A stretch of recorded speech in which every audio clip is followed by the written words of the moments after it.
May 7th, 1945. The transport trucks rumbled through the red dust of the Utah desert, carrying 37 captured soldiers from the Pacific Theater toward an internment facility they could not yet imagine.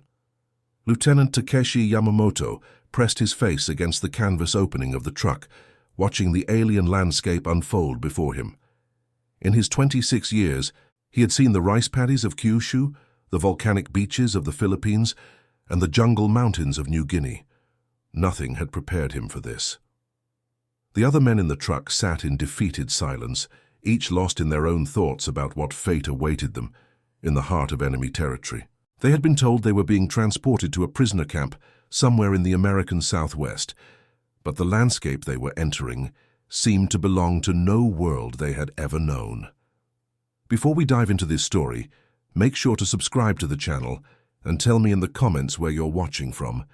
It really helps support the channel. What these men were about to witness would shatter every assumption they had made about America, about warfare, and about the very nature of the conflict they had been fighting. Their journey through Monument Valley would become one of the most unexpected chapters of cultural collision in the entire war. The date was significant, though none of the prisoners knew it yet. In Europe, the German forces were on the verge of total collapse, but here in the American Southwest, a different kind of transformation was beginning. Captain Robert Henderson, the American officer in charge of this particular transport, had been given unusual orders. Instead of taking the most direct route to the internment camp at Topaz, he was instructed to pass through Monument Valley. The official reason was logistical, a matter of fuel stops and road conditions, but Henderson suspected there was another purpose entirely. Yamamoto had been captured 3 months earlier on the island of Luzon. He had commanded a platoon of 43 men, reduced to 11 by the time American forces overran their position.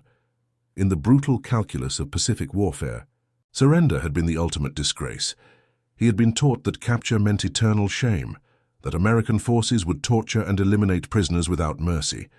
Instead, he had been given medical treatment for his wounds, fed regularly, and transported with what seemed like unnecessary care across the vast Pacific to this strange continent. The other prisoners shared similar stories. Corporal Hideaki Sato had been taken at Iwo Jima, Private First Class Kenji Tanaka from Okinawa. Sergeant Masao Ishikawa, the oldest at 38, had survived the entire campaign in the Philippines. Each man carried the weight of survival and the shame of capture. They spoke little among themselves, unsure whether their American guards understood Japanese, uncertain whether they would even survive to see another sunrise. Henderson watched his charges through the cab's rear window. He had been briefed on Japanese military culture, on the concept of honor that made surrender nearly impossible. He had also been given a specific mission by the camp commandant, a mission that had nothing to do with security or logistics. "Show them," the commandant had said. "Show them what they're really dealing with." The trucks had left the rail depot at Cedar City at dawn. Now, as the morning sun climbed higher, the landscape began to change in ways that defied description. The red earth seemed to glow with its own internal fire. Rock formations rose from the desert floor like the fingers of ancient giants, their shadows stretching for impossible distances. The prisoners began to stir, pressing against the canvas sides of the truck, pointing and whispering to one another. Yamamoto felt his breath catch in his throat as the first of the great buttes came fully into view. It stood perhaps 400 meters high, a massive tower of red and orange sandstone that seemed to float above the desert plain. The morning light painted its face in shades of crimson and gold, colors that shifted and changed as the truck rumbled past. Behind it, more formations emerged, an entire city of stone monuments stretching to every horizon. "Is this real?" Tanaka whispered in Japanese, forgetting for a moment to maintain his stoic silence. "Can such things exist?" Ishikawa, who had traveled more widely before the conflict, shook his head slowly. "I have never seen or heard of anything like this. Not in China, not in the Dutch territories, nowhere." The trucks slowed as they entered the heart of the valley. Henderson had given orders to take their time to let the prisoners see everything.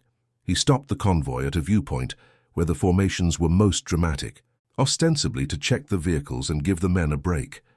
The prisoners were allowed out of the trucks, under guard, but with surprising freedom of movement. Yamamoto stepped onto the red sand and felt the vastness of the landscape press against him like a physical force.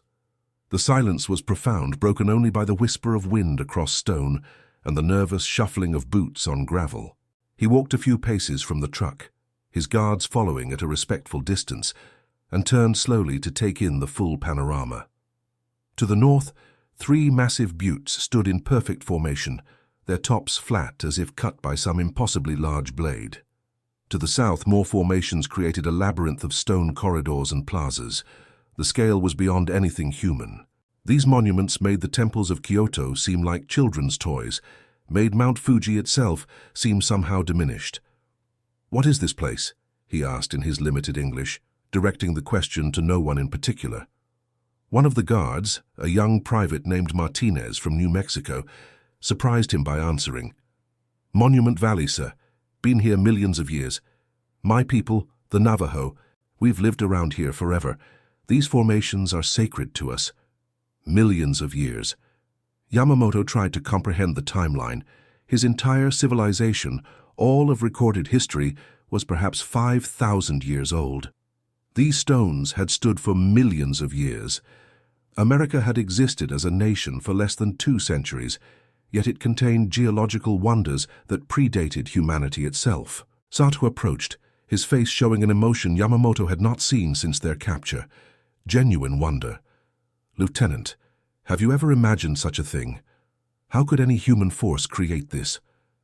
"No human force did," Yamamoto replied quietly. "This is nature, pure natural formation." The implications began to settle over the group of prisoners, like the desert dust that coated everything. They had been taught that America was a young nation, brash and culturally shallow, lacking the depth and tradition of the ancient civilizations of Asia. They had been told that American power was temporary, built on industrial might, but lacking spiritual foundation. Yet here was evidence of something older than any human culture, older than civilization itself, and the Americans moved through it as casually as if it were their own backyard. Henderson watched the prisoners carefully, noting their reactions. The psychological impact was exactly what the commandant had hoped for. These men had been soldiers of an empire that claimed divine origin, that taught its people they were unique in the world and favored by heaven. Now they stood in a landscape that reduced all human pretensions to insignificance. "All right, mount up," Henderson called after 15 minutes. "We've got a schedule to keep." As the trucks resumed their journey through the valley, Yamamoto found himself unable to look away from the windows. Each turn in the road revealed new wonders. A natural arch that spanned 40 meters, its red stone glowing in the sunlight. A formation that looked exactly like a seated figure, massive and eternal. Canyons that cut deep into the earth, their walls striped with layers of different colored stone, each layer representing epochs of geological time. The other prisoners were equally transfixed. Even Ishikawa, who had maintained his stern demeanor throughout their capture and transport, stood with his mouth slightly open, pointing out formations to the younger men. The shame of capture was momentarily forgotten in the face of such overwhelming natural grandeur. "Do you understand now?" Martinez said, not unkindly, to the prisoners near him. "This is just one place. America has dozens like this. We have forests with trees 1,000 years old and 200 meters tall. We have canyons deeper than any building is high. We have so much land, so many resources, that we haven't even explored it all yet." Tanaka, who spoke better English than most of his companions, translated for the others. The young private's words were not boastful, just matter-of-fact, which somehow made them more powerful. This was simply the reality of the nation they had been fighting. The psychological warfare, though none of the Americans used that term, continued as the convoy passed a small Navajo settlement. Children played in the dust. Old men sat in the shade of traditional hogans. Women worked at looms, creating intricate textiles. They barely glanced at the military convoy. To them, this was just another day in their ancient homeland. A homeland that had existed long before the conflict that had brought these prisoners from across the Pacific. "They don't even care that we're here," Sato observed. "To them, this war is just something happening far away. Look at how much space they have. another prisoner added. Each family seems to have more land than an entire village back home. The truth was beginning to penetrate in ways that military intelligence briefings never could. Japan had launched its expansion across Asia, partly out of necessity, partly out of ideology. The home islands were small, crowded, resource-poor. Every inch of arable land was precious. They had been told they were fighting for survival, for living space, for resources necessary to sustain their people. And here was America, with entire states larger than Japan itself, filled with ancient natural wonders, abundant resources, and so much space that vast areas remained essentially empty. The industrial capacity they had been fighting against, the seemingly endless supply of ships and planes and equipment, suddenly made perfect sense. This was a nation that could lose entire battles and barely notice, a nation that could dedicate one small corner of one state to holding prisoners in comfort while the rest of the country continued its daily life undisturbed. As the convoy finally began to leave Monument Valley behind, heading toward the internment camp, Yamamoto felt something shift inside him. It was not quite the collapse of his worldview, not yet, but it was the first crack in the foundation. He had been raised on stories of Japanese superiority, of the divine mission of the empire, of the weakness and decadence of the Western powers. He had believed, even after capture, that Japan's spiritual strength would ultimately prevail over America's mere material advantages. But this landscape had nothing to do with materials or industry or military might. This was pure primal power, the bones of the earth laid bare under an endless sky. And America contained it, lived within it, drew strength from it, without even seeming to notice how extraordinary it was. The internment camp at Topaz was another revelation, though of a different kind. The prisoners had expected, based on their military training, to be held in harsh conditions, possibly subjected to forced labor until they could work no more, certainly facing cruelty and abuse. Instead, they found themselves in facilities that, while certainly not luxurious, were clean, organized, and surprisingly humane. Yamamoto was processed along with the others, given a medical examination, clean clothing, and assigned to a barracks. The camp housed over 800 prisoners from various Pacific theaters. Most were enlisted men, but there was a significant contingent of officers like himself. The camp commander, Colonel William Bradford, addressed the new arrivals through an interpreter.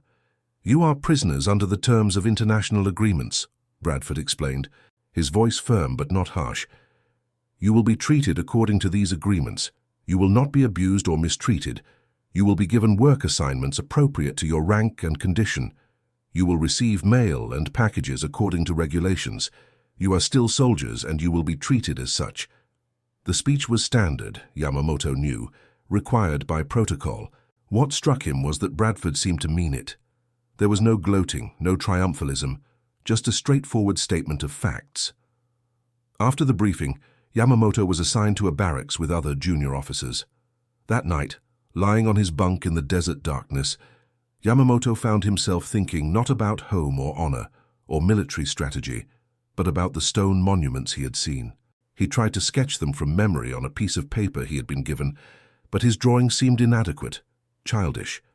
How could anyone capture such scale, such presence with mere pencil marks? In the bunk next to him, Sato was having similar thoughts. "Lieutenant," he said quietly in the darkness, "when we were being transported across the Pacific, I counted the ships I could see from our vessel.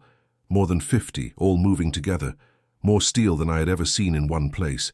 I thought that was the most impressive thing I would ever witness. But today, those stone formations, that valley, I cannot stop thinking about it." "Neither can I," Yamamoto admitted. "Does it change anything?" Sato asked. "What we believed, what we were fighting for?" Yamamoto did not answer immediately. The question went to the heart of everything he had been taught, everything he had built his identity upon. "I don't know," he finally said, "but I think perhaps we did not understand what we were really fighting against." The weeks that followed brought a routine that was both monotonous and deeply unsettling. The prisoners were put to work on various projects around the camp and in the surrounding area. Nothing harsh or dangerous, just basic labor, maintenance, agriculture, construction. They were paid a small wage in camp scrip, which they could use to purchase items from the camp store. They received letters from home, heavily censored but genuine. They were given recreational time, educational opportunities, even religious services. And slowly, inexorably, the reality of their situation began to penetrate. This was not a nation on the brink of collapse, not a people desperate and afraid. The guards who watched over them were often young men waiting for deployment or older men who had already served overseas. They treated the prisoners with professional courtesy, sometimes even casual friendliness. There was no hatred, no desire for revenge, just men doing their jobs. News of the conflict filtered into the camp through official channels and inevitably through rumor and speculation. The surrender of German forces in early May, the continued campaigns in the Pacific, the growing certainty that Japan's position was becoming untenable. Some prisoners refused to believe any of it, insisting it was propaganda. Others began to quietly accept the truth. Yamamoto found himself in the latter category, though he struggled with the implications. One afternoon, during recreational time, he was approached by a civilian educator named Dr. Robert Chen, a Chinese-American professor who had been recruited to teach English and American civics to prisoners who showed interest. "I understand you're an educated man, Lieutenant," Chen said in flawless Japanese. "University in Tokyo before the expansion began?" "Yes," Yamamoto replied cautiously. "Engineering program, 3 years before I was conscripted. Would you be interested in continuing your education?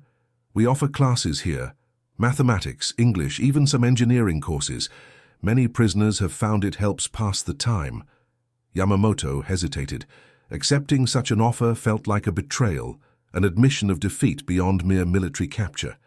But another part of him, the part that had always loved learning, that had dreamed of building bridges and solving problems, was desperately interested.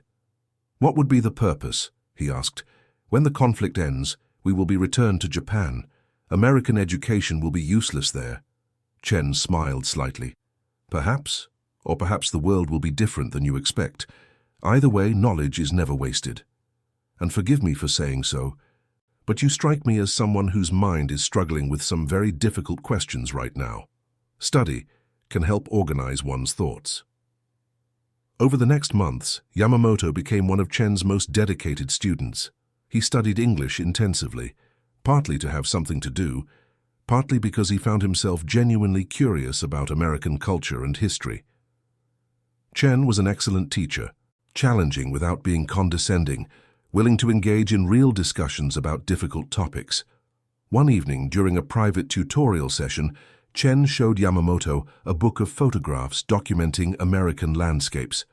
Page after page of impossible vistas. Yosemite's granite cliffs, the Grand Canyon's layered depths, Yellowstone's geothermal wonders, the ancient redwood forests of California. "When I first arrived at Monument Valley," Yamamoto said slowly, choosing his words carefully, "I felt like I had been transported to another world. I thought perhaps it was some kind of trick, that the formations could not be real. Now I see that it is just one of many such places. How can one nation contain so much?" "America is vast," Chen agreed. "But it's not just the physical size that matters. It's what the people did with that space. When the founders created this nation, they built in room for growth, for change, for different peoples and ideas to coexist. It's not perfect, not by any means, but there's a flexibility here that allows for adaptation." "We were taught that such flexibility was weakness," Yamamoto said, "that your democracy was a sign of indecision and lack of unity. And what do you think now?" Yamamoto was quiet for a long moment.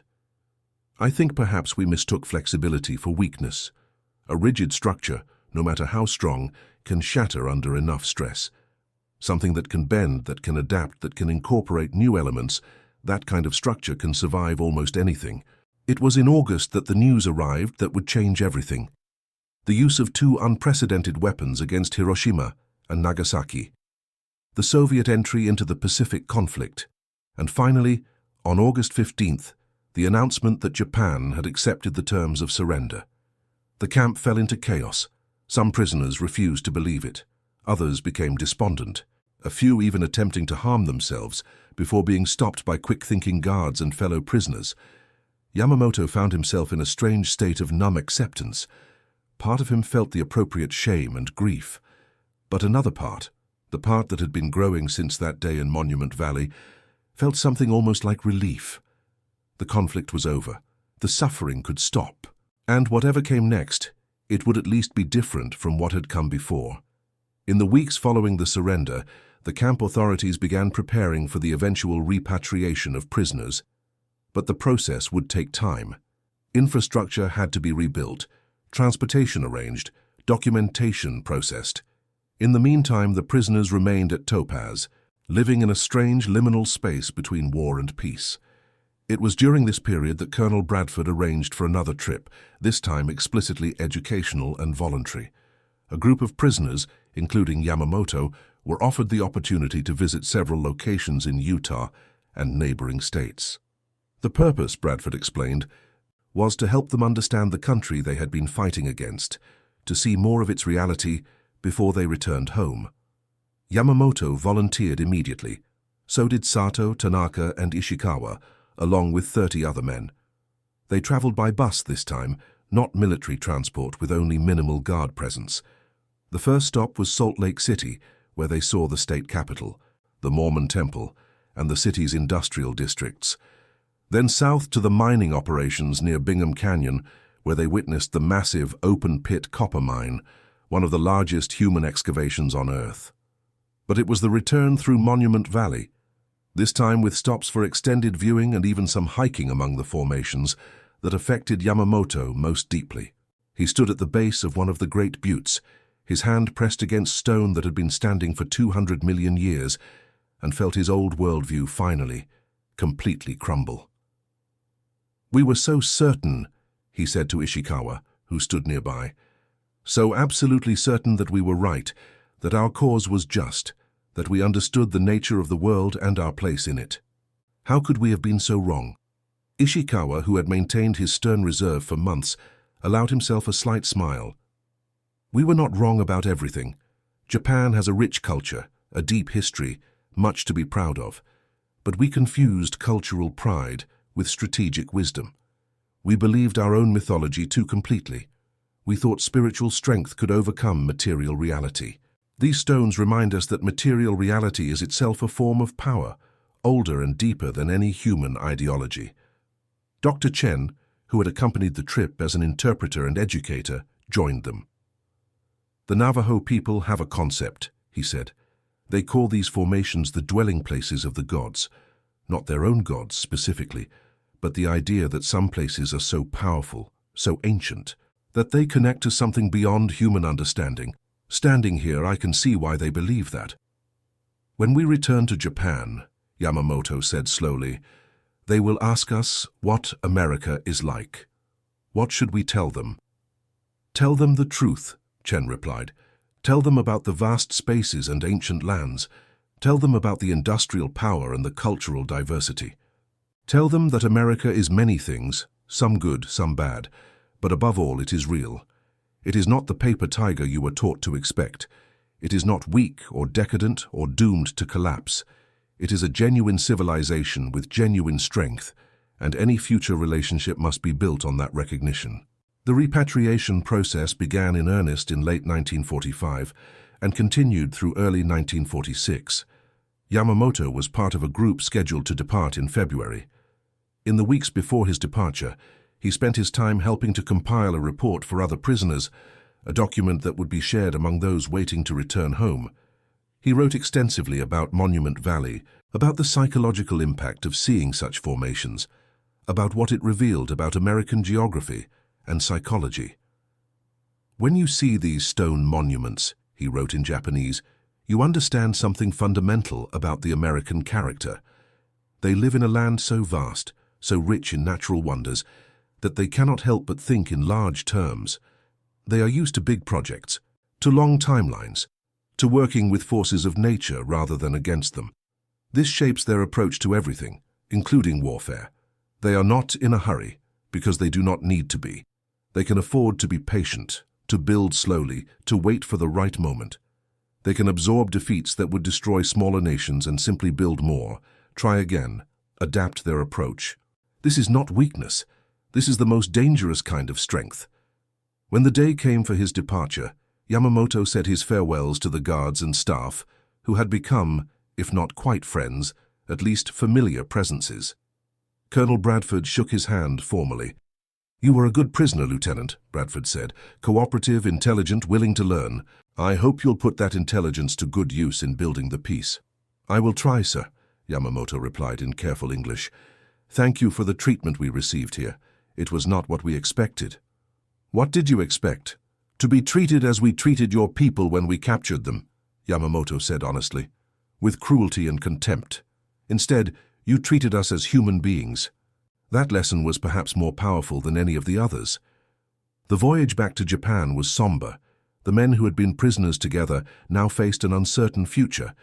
Their country was occupied by foreign forces, its cities devastated, its people traumatized and grieving. Many prisoners feared they would be rejected by their own people, shamed for surviving when they should have fought to the last. Yamamoto's fears proved partially justified. When he finally returned to his family home in Kyushu, his parents greeted him with relief and love, but his father's eyes held disappointment that no words could express. In the traditional view, Yamamoto should have chosen a different path rather than surrender. His survival was itself a kind of dishonor.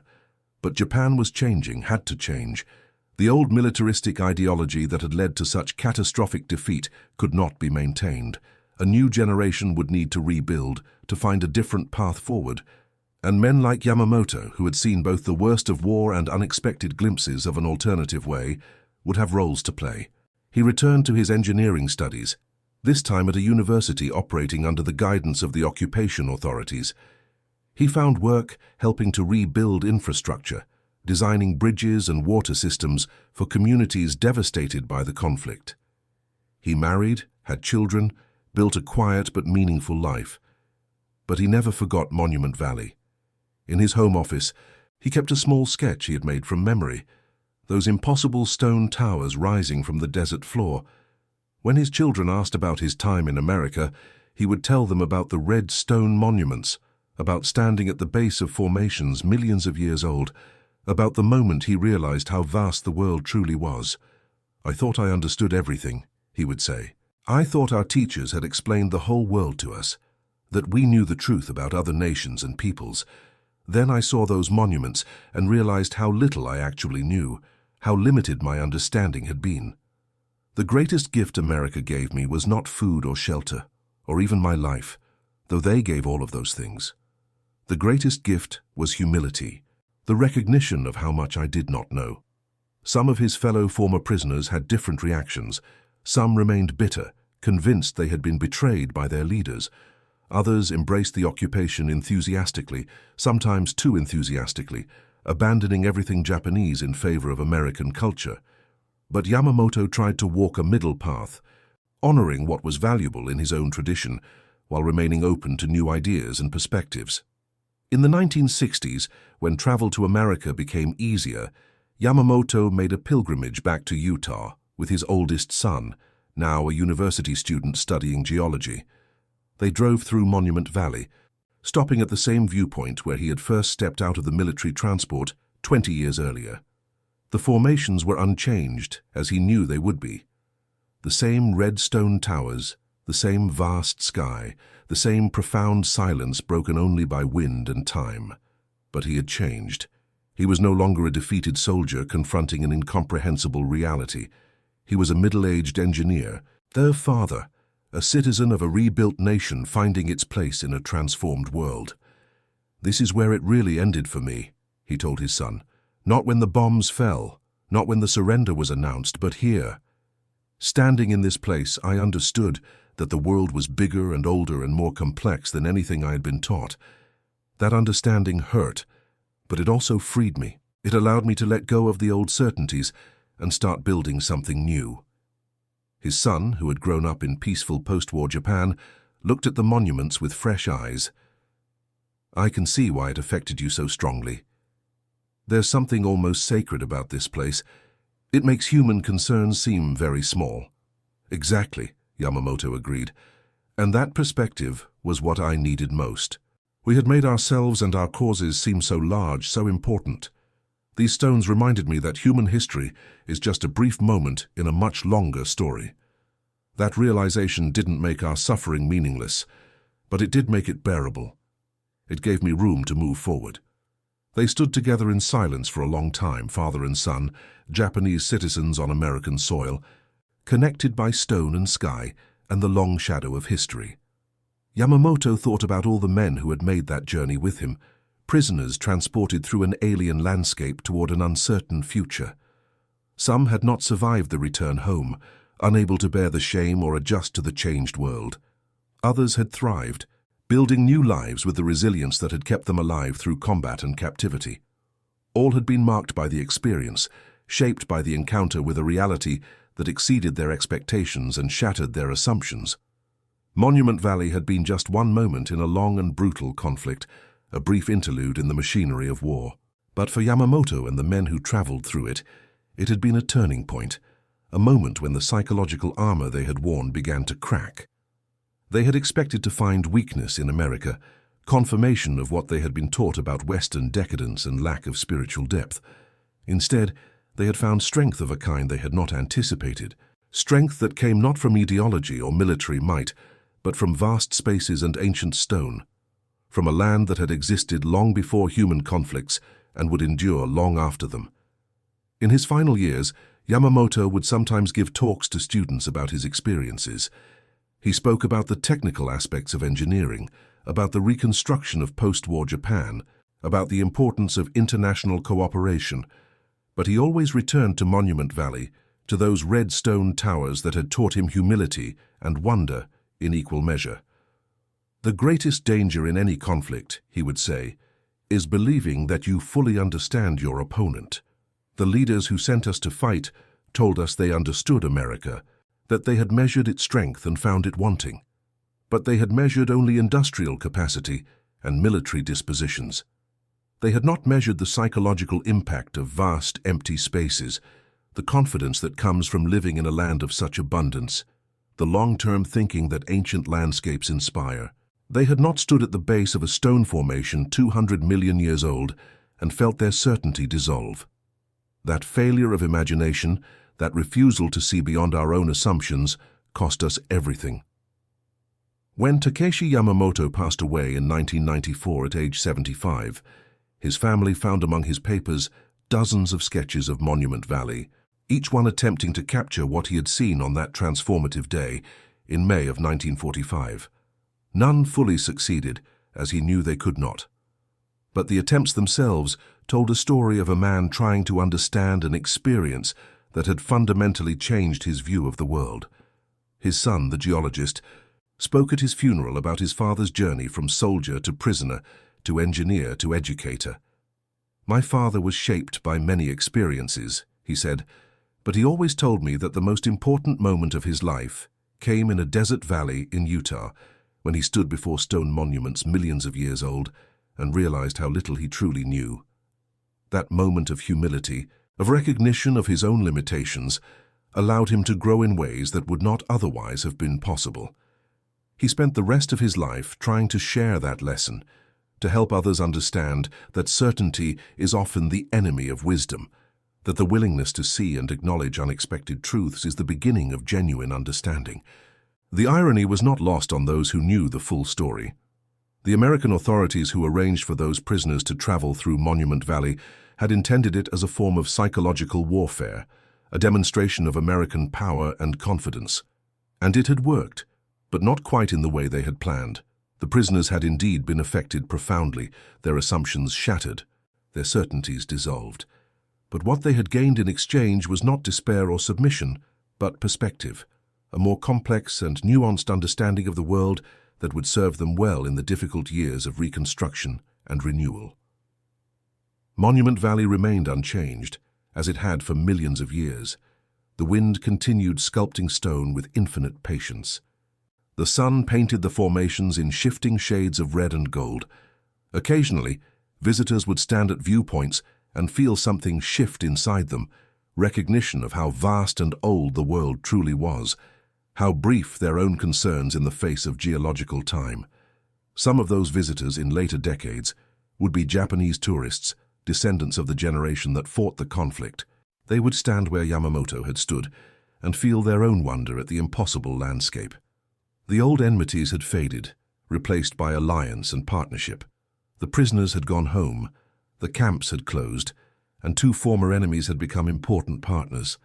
But the stones remained, testament to a power older and deeper than any human conflict, reminder that the earth itself contains wonders that exceed our capacity to fully comprehend them. And in that reminder lay a kind of wisdom, a perspective that could dissolve the hardest ideological certainties and open space for growth, change, and unexpected understanding. And that concludes our story. If you made it this far, please share your thoughts in the comments. What part of this historical account surprised you most? Don't forget to subscribe for more untold stories from World War II and check out the video on screen for another incredible tale from history. Until next time.